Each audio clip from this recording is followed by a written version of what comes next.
I'd love to do, I'm sure most of our subscribers have at least heard of PlatformQ, seen your guys' stuff on social, maybe even interacted with you in some way, shape, or form at an event. But for those who are just not familiar with what the Conduit product actually is, can you just give us sort of like a 30,000 foot? We're going to get really specific and into the product, but just at the highest of levels, what is the product? What value does it bring to the higher ed space? And why do higher ed marketers and enrollment managers need a product like Conduit?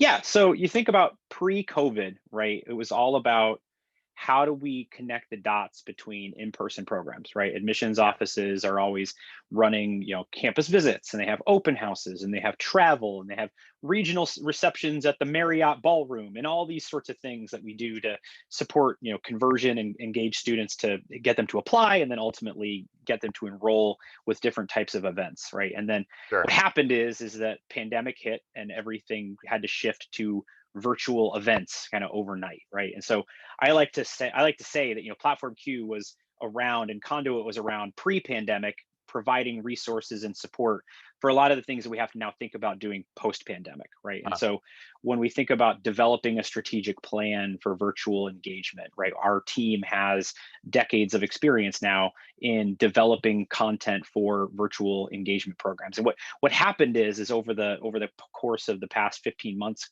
approaching 2 years soon, is we have this spectrum that has emerged with respect to how we think about developing virtual strategies. On one end, we have the all on demand all the time, pre-record everything, make it available. That's virtual tours, virtual view books, this type of interactive content. And these are nice. sure. And the president likes to point at them and say, hey, we have a virtual tour on our website, but they don't really move the needle when it comes to actually measuring enrollment outcomes. The other side of the spectrum, though, is the all live all the time, and that's the Zoom meetings, that's the Slate shares, that's the WebExes. Those are the we have to be live and available because what we're comfortable with and familiar with is being at a high school visit, being at a Sure. college fair face to face and interacting.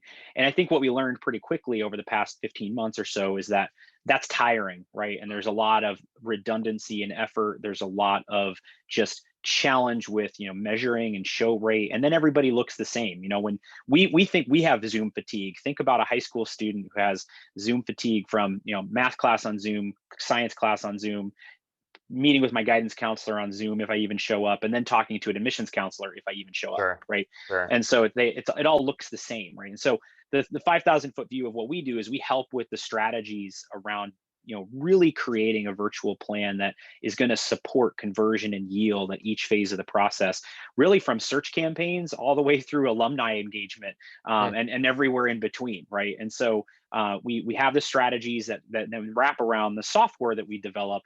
And the other piece to this is the branding element, right?